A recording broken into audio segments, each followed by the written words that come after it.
इतिहास के पन्नों में कुछ ऐसी स्याही गिरी है जिसे हम आज तक धोने की कोशिश कर रहे हैं। कभी गौर किया है आपने अपने आसपास, बसों में, दफ्तरों में, चाय की टपली पर एक ऐसा शब्द जो हवाओं में जहर भी घोल देता है और इंसाफ की उम्मीद भी जगाता है? आरक्षण। कुछ लोग इसे अपनी प्रगति की बेड़ियां मानते हैं तो कुछ इसे सदियों के अंधेरे से बाहर निकलने की एक लौती खिड़की। चुनाव आते ही ये चिंगारी आग बन जाती है। कोई कहता है हमारे पुरखों की सजा हमें क्यों, तो कोई कहता है 70 साल में कुछ नहीं बदला। लेकिन रुकिए, आज हम किसी के पक्ष या विपक्ष में बात नहीं करेंगे। आज हम बात करेंगे उस सच्चाई की जिसे सुनने के लिए कलेजा चाहिए। क्या आप तैयार हैं अपने ही समाज के उस आईने को देखने के लिए जिसे हम अक्सर छुपा देते हैं? अक्सर तर्क दिया जाता है कि कानून की नज़र में सब बराबर हैं। फिर ये जाति के आधार पर भेदभाव क्यों? क्या ये खुद एक बड़ा भेदभाव नहीं है? चलिए इस सवाल का जवाब आपके अपने घर में ढूंढते हैं।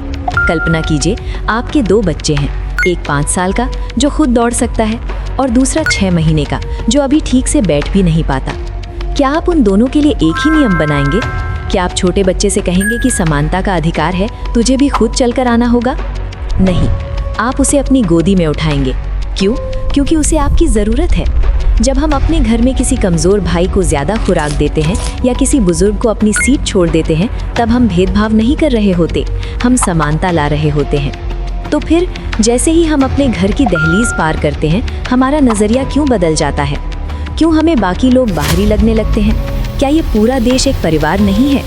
अगर हम भावनाओं को किनारे रख दें और सिर्फ तर्क की बात करें तो आरक्षण एक मजबूरी है। सोचिए, अगर एक पिता अपने 3 बेटों में से एक को इग्नोर करना शुरू कर दे तो क्या होगा? वो बेटा धीरे धीरे बागी हो जाएगा, वो घर के लिए ही खतरा बन जाएगा। यही कहानी हमारे देश की भी है। जब किसी समाज को हाशिए पर धकेला जाता है तो वो नक्सलवाद की ओर मुड़ जाता है। छत्तीसगढ़ और झारखंड के रेड कॉरिडोर के जंगल आज भी गवाह हैं कि जब लोग खुद को देश का हिस्सा नहीं मानते तो वो देश के लिए ही खतरा बन जाते हैं। आरक्षण सिर्फ नौकरी देने का जरिया नहीं है, ये देश को टूटने से बचाने वाला एक सुरक्षा चक्र है। लेकिन सवाल उठता है, ये नौबत आई ही क्यों? पुराने समय में वर्ण व्यवस्था थी, काम बटा हुआ था, लेकिन धीरे धीरे जिनके पास राज और शिक्षा थी उन्होंने नियम अपने हक में बदल लिए। आज लोग जीन्स और कैपेबिलिटी की बात करते हैं, लेकिन क्या आप जानते हैं कि हजारों साल से ऊंची जातियों के पास शिक्षा का 100% आरक्षण था? कल्पना कीजिए उस इंसान की जिसे जमीन पर थूकना मना था, जिसके गले में मिट्टी का कुल्हड़ लटकाया गया ताकि उसकी थूक से धरती अपवित्र ना हो, जिसकी कमर पर झाड़ू बंधी थी ताकि उसके पैरों के निशान मिटते चलें, जिसे छूना पाप था।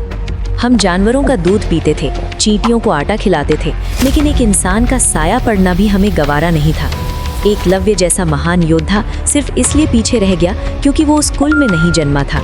जब सदियों तक किसी से पढ़ने का, आगे बढ़ने का मौका छीना जाएगा तो क्या वो रातों रात आपकी बराबरी कर पाएगा?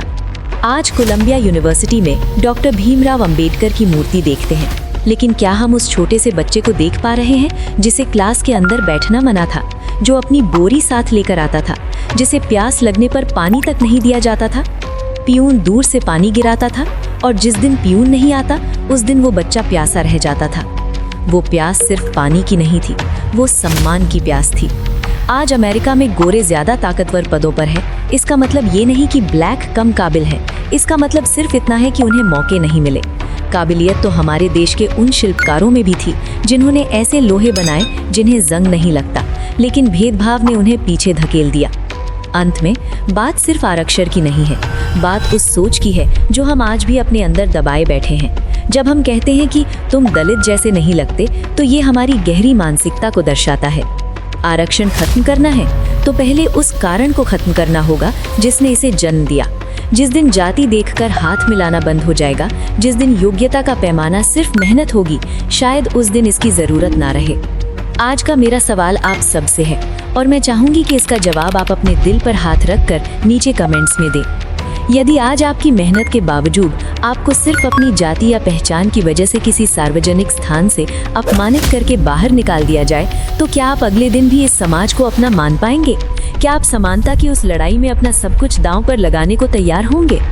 अपनी राय और अपनी भावनाएं नीचे कमेंट सेक्शन में जरूर लिखें। अगर आपको ये बात महत्वपूर्ण लगी तो इस वीडियो को ज़्यादा से ज़्यादा लाइक और शेयर कीजिए। ऐसे ही तथ्य और ज़मीनी सच्चाई आप तक पहुंचाने के लिए चैनल को सब्सक्राइब और फॉलो ज़रूर कीजिए। फिर मिलेंगे किसी नए सच, किसी नए सवाल के साथ। तब तक के लिए नमस्कार। जय हिंद, जय भारत।